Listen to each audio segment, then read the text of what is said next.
बेटे और बहू के साथ मुझे एक परिचित की शादी में जाना पड़ा। मुझे भीड़ भाड़ वाली जगह बिल्कुल पसंद नहीं थी, लेकिन बेटे और बहू ने जिद की तो मैं चला गया। दो गुजराती परिवार की शादी थी। शादी में तमाम व्यंजन, रोशनी और सर में दर्द करने वाला संगीत बज रहा था। दूल्हे के पक्ष वाले लोग दरवाजे पर नाच रहे थे। मुझे अंदाजा हो गया यह नाच गाना भी आधा एक घंटा और चलेगा, तभी वरमाला की रस्म होगी। उसके बाद ही मैं बेटे बहू के साथ घर जा सकता था। मैंने खड़े खड़े चारों तरफ देखा कि कोई ऐसी जगह मिल जाए जहां मैं सुकून से बैठ पाऊं। मैंने कोने में छतरी लगी हुई देखी जहां अलाव जल रहा था। मुझे इससे अच्छी जगह पूरी शादी में नहीं नजर आई। जैसे ही वहां पहुंचा, वहां एक महिला 50 साल की रही होगी बैठी थी। मैंने वहां बैठने के लिए उस महिला से इजाजत मांगी। महिला ने गर्दन हिलाकर इजाजत दे दी। थोड़ी देर बाद बातों का सिलसिला शुरू हुआ। मुझे पता चला वह महिला अपनी बेटी के साथ शादी में आई है। उसे भी भीड़भाड़ वाली जगह बिल्कुल पसंद नहीं है। उसका नाम जानकी था और अपनी बेटी की परवरिश अकेली कर रही थी, क्योंकि उसके पति ने उसे छोड़कर दूसरी शादी जो कर ली थी। मैंने भी उसे बता दिया मेरा नाम संजय है और फौज से रिटायर हो चुका हूँ। पत्नी का देहांत 5 साल पहले हो गया था।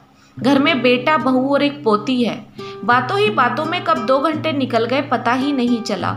जानकी की बेटी जानकी को लेने आ गई। जानकी ने अपनी बेटी से मेरा परिचय कराया और अपना फ़ोन नंबर देकर चली गई। इतने दिनों में पहली बार था जो मैं पूरी रात सो नहीं पाया और सिर्फ जानकी के बारे में सोचता रहा।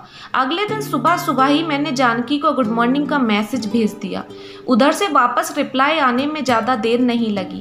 पहले मैसेज, फिर कॉल और उसके बाद वीडियो कॉल का सिलसिला शुरू हो गया। दिन भर में घंटों घंटों बात हो जाती। मैं जानकी से बात करने के लिए बेचैन रहता। जानकी भी मेरे फ़ोन का इंतज़ार करती रहती। मुझे अंदाज़ा हो गया था आग दोनों तरफ बराबर लगी है। मैंने बिना सोचे समझे जानकी से अपने प्यार का इजहार कर दिया। फौजी आदमी इतना कहाँ सोचता। जानकी ने रिश्ते पर मुहर लगाने के लिए टाइम मांगा। जानकी ने मेरे साथ कश्मीर जाने का प्लान बनाया ताकि हम दोनों एक दूसरे को अच्छे से समझ सके। कश्मीर की वादियों में घूमते घूमते हमारा रिश्ता इतना मजबूत हो गया कि हम एक रात हमेशा के लिए एक हो गए। मैं और जानकी जैसे बरसों से शारीरिक सुख के लिए तरस रहे थे। अगले दिन जानकी के चेहरे की चमक अलग ही थी। जैसे सुहाग रात के बाद एक दुल्हन का चेहरा चमकता है, जानकी ठीक वैसे ही चमक रही थी। मैंने और जानकी ने शादी का प्लान बना लिया, लेकिन जानकी अपनी शादी से पहले अपनी बेटी की शादी करना चाहती थी, क्योंकि समाज ऐसी औरत की बेटी को कभी स्वीकार नहीं करेगा जिसकी माँ ने बुढ़ापे में शादी करी हो। 1 साल के अंदर जानकी ने बेटी की शादी एक NRI से कर दी। जानकी की बेटी कनाडा में शिफ्ट हो गई।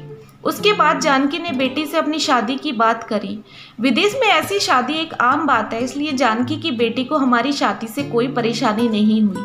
लेकिन मेरे बेटे बहू की नाक कट रही थी। उन्होंने मुझे समाज की दुहाई देना शुरू कर दिया।